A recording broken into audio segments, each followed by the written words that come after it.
नमस्कार मित्रांनो, मी राजेश चव्हाण आणि आपण पाहत आहात between the lines. Shripad Shri वल्लभत्वं सदैव श्री दत्तास्मान पाही देवाधिदेव. ऐकले कधी हे स्तोत्र? मित्रांनो, ह्याला म्हणतात घोर कष्टोद्धरण स्तोत्र. अत्यंत प्रभावी स्तोत्र आहे. दत्त संप्रदायामधलं वासुदेवानंद सरस्वती स्वामी अर्थात टेंबे स्वामी, माणगावचे, सिंधुदुर्ग जिल्ह्यामधले, कुडाळ या प्रदेशामधलं जर आपल्याला माहीत असेल then you will know what I am talking about. त्यांनी लिहिलेलं हे दत्ताचं अत्यंत प्रभावी स्तोत्र आहे आणि याची अनुभूती दत्तभक्तांना अगदी नित्यनियमाने येत असते. हे घोर कष्टोद्धरण स्तोत्राची गंमत अशी आहे की युजली स्तोत्र म्हणजे काय तर ज्याच्या योगे आपण भगवंताची स्तुती करतो ते स्तोत्र, राईट. पण हे घोर कष्टोद्धरण स्तोत्र याच्यामध्ये प्रार्थना सुद्धा आहे. इट्स मोर लाईक अ प्रार्थना. म्हणजे ह्या घोर कष्टोद्धरण स्तोत्रामध्ये 5 श्लोक आहेत आणि या 5च्या श्लोकांचे जर 4 चरण केले तर त्यातला प्रत्येक चौथा चरण कसा आहे? घोरात कष्टात उद्धरास्मान नमस्ते. अर्थात ह्या घोर कष्टातून तू माझा उद्धार कर अशी त्याला प्रार्थना केलेली आहे.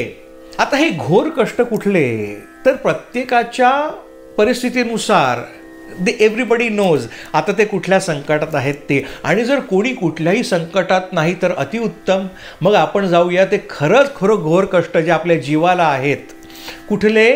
नेहमी आपण त्या प्रेयसाच्या मागे पळतो, श्रेयसाच्या मागे जात नाही आणि त्याच्यामुळे ह्या कर्माच्या बंधनात गुरफटून आपण त्या भवबंधाच्या, त्या जन्ममृत्यूच्या त्या फेऱ्यामध्ये अडकून पडलेलं असतो आणि हेच सगळे जीवात्म्याला असलेले घोर कष्ट आहेत.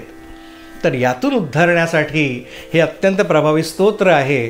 चला तर याचा अर्थ पाहूया.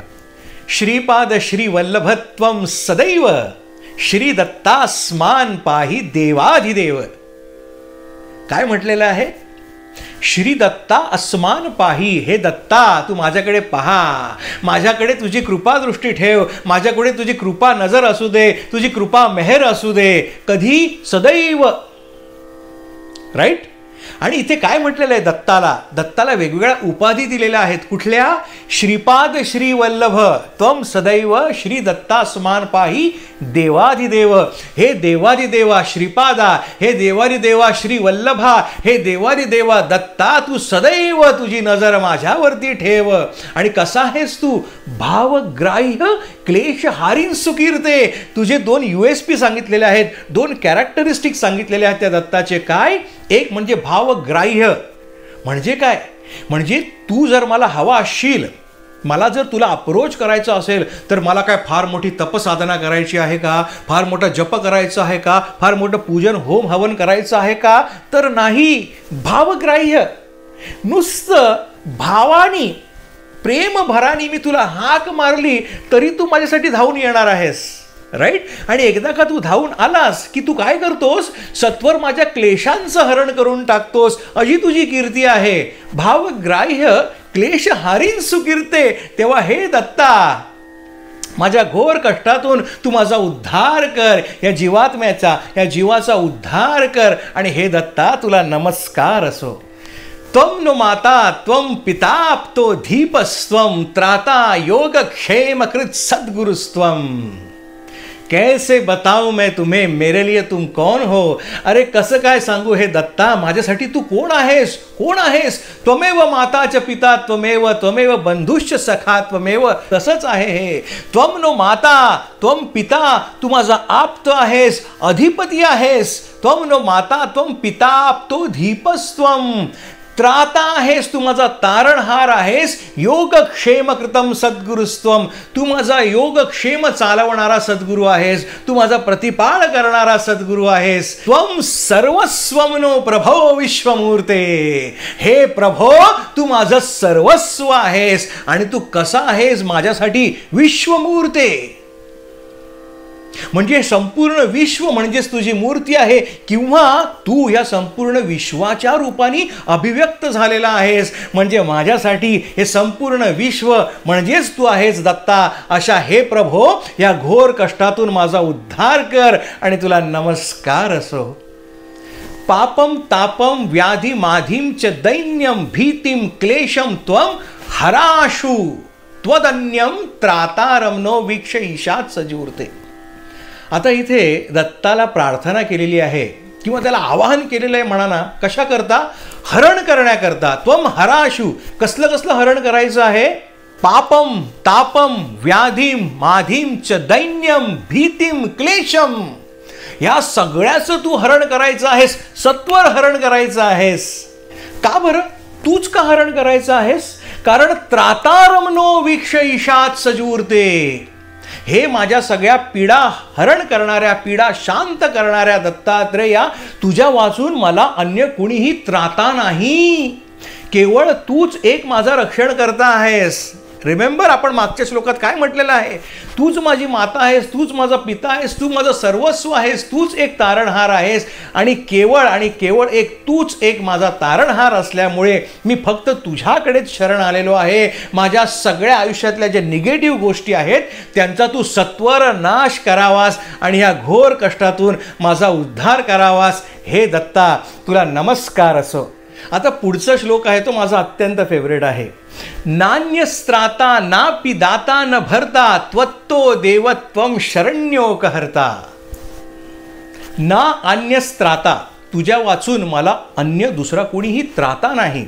आता बघा, तो जो शारण्य भाव आहे तो आता अनन्य भावामध्ये इथे परावर्तित होत आहे की मला तुझ्या वाचून दुसरा कोणीच आधार नाही आहे रे. नान्यस्त्राता नापि दाता न भरता. ना मला तुझ्या वाचून कोणी त्राता आहे, ना दाता आहे, ना भरता आहे. म्हणजे तुझ्या वाचून मला देणारा दुसरा कोणीही नाही. काय? माझ्या आयुष्यात जे काही उचित आहे ते देणारा. याचाच अर्थ असा सुद्धा निघतो की मी जर का कोणाकडे मागणार असेल काही, तर ते फक्त तुझ्याकडेच मागणार आहेस. राईट? आणि म्हणजेच काय? तू एकमेव माझा दाता आहेस, भरता आहेस. म्हणजे काय? माझा आधार आहेस, माझं भरण पोषण करणारा केवळ एकमेव तूच आहेस. नान्यस्त्राता नापि दाता न भरता त्वत्तो देवत्वम शरण्योकहर्ता. मी तुला शरण आलेलो आहे आणि मी तुला शरण आल्या आल्या तू काय करतोस? तू शरण आलेल्यांच्या सर्व दुःखांचं हरण करतोस, तू शरण आलेल्यांचा प्रतिपाळ करतोस. इथे श्रीकृष्णाचं जे वाक्य आहे, अनन्यश्चिंतयन्तो मा ये जना पर्युपासते तेषां नित्याभियुक्तानां योगक्षेमं वहाम्यहम. त्याचीच इथे प्रचिती आहे की शरण आलेल्यांचा तू प्रतिपाळ करतोस रे दत्ता. कुर्वात्रेयानुग्रहम पूर्ण राते. कुर्वात्रेयानुग्रहम. कुरु अत्रेय अनुग्रहम. अत्रेय अनुग्रह कुरु म्हणजे अत्रि ऋषींचा पुत्र तो दत्तात्रेय, तू माझ्यावरती कृपा कर, तू माझ्यावरती अनुग्रह कर, तू मला आपल्या शरणामध्ये घे, तू मला आपल्या कवेमध्ये घे आणि ते घेतल्यानंतरच माझा उद्धार होणार आहे. काय म्हणतात इथे दत्तगुरूंना? पूर्ण राहते, तू पूर्ण काम आहेस. हे दत्तात्रेया, तू पूर्ण काम आहेस. अशा हे पूर्ण काम दत्तात्रेया, माझा या घोर कष्टातून उद्धार कर. आणि हे दत्ता, तुला नमस्कार असो. आता शेवटचा श्लोक. धर्मे प्रीतिम सन्मतीम देवभक्तीम सत्संगाप्तीम देही भुक्तीम च मुक्तीम. आता इथे सगळ्या पॉझिटिव्ह गोष्टी मागितलेल्या आहेत. आधी आपण काय सांगितलं? सगळ्या निगेटिव्ह गोष्टी नाश कर. राईट? भीतीम क्लेशम दैन्य ज्या सगळ्याचं हरण कर. आता काय सांगता आहेत? धर्मे प्रीतिम सन्मतीम देवभक्तीम. मला काय कर? मला धर्माविषयी माझ्या मनामध्ये प्रेम वाढू दे. आणखी काय होऊ दे? सन्मतीम देव भक्तीम. मला सन्मती दे. कशा करता? धर्माचं आचरण करण्याकरता, मला देवाची भक्ती करण्याकरता सन्मती दे. सत्संगाप्तीम देही भुक्तीम च मुक्तीम. मला उत्तम सत्संग लाभू दे. आणि भुक्तीम च मुक्तीम.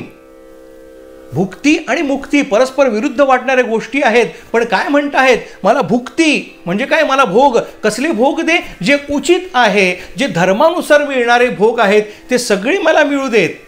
राईट? निश्रेयसाची प्राप्ती मला होऊ देत. आणि मुक्ती, कशापासून मुक्ती दे? जे अधर्माचरण आहे त्याच्यापासून मला मुक्ती दे. जे प्रेयस आहे त्याच्यापासून मला मुक्ती दे. आणि अशा प्रकारे हे दत्तात्रेया, तू काय कर? भावासक्तींच्या अखिल आनंद मूर्ते. हे अखिल आनंदाची मूर्ती असणाऱ्या कोण? दत्ता. भावासक्तीम. माझ्या मनामधली आसक्ती वाढू दे. कशाबद्दल? सत्कर्माबद्दल, निश्रेयसाबद्दल. माझ्या मनामध्ये प्रेम भावना उत्पन्न होऊ दे आणि त्या योगे या घोर कष्टातून तू माझा उद्धार कर. हे दत्ता, तुला नमस्कार असो. श्लोक पंचकमेतद्यो लोकमंगलवर्धनम प्रपठेन्यतो भक्त्या स श्री दत्त प्रियो भवेत. हे 5 श्लोकांचं जे स्तोत्र आहे ते अत्यंत भक्तिभावाने आणि महत् प्रयासाने करायचं आहे, नेटाने म्हणायचं आहे. ह्याचा जो पाठ करतो तो मनुष्य दत्तास प्रिय होतो. इति श्रीमद परमहंस परिव्राजकाचार्य श्रीमद वासुदेवानंद सरस्वती स्वामी विरचितम घोर कष्टोद्धरण स्तोत्रम. आता ही पदवी मिळालेली आहे कुठली? परमहंस परिव्राजकाचार्य ही पदवी मिळालेली आहे वासुदेवानंद सरस्वती स्वामींना. किंबहुना त्यांचं मूळ नाव वासुदेव गणेश टेंबे आणि त्यांना वासुदेव स्वामी म्हणून त्या कुडाळमधली त्या माणगावमधली लोक ओळखायची. परंतु जेव्हा त्यांनी दंड धारण केला, त्यांनी संन्यास घेतला, तेव्हा त्यांना नवीन उपाधी मिळाली. ते वासुदेव स्वामी न राहता वासुदेवानंद सरस्वती स्वामी झाले. आणि या श्रीमद वासुदेवानंद सरस्वती स्वामींनी रचलेलं हे घोर कष्टोद्धरण स्तोत्र इथे संपूर्ण होत आहे. इति श्री दत्तात्रेयार्पणमस्तु. शुभम भवतु, शुभम भवतु, शुभम भवतु.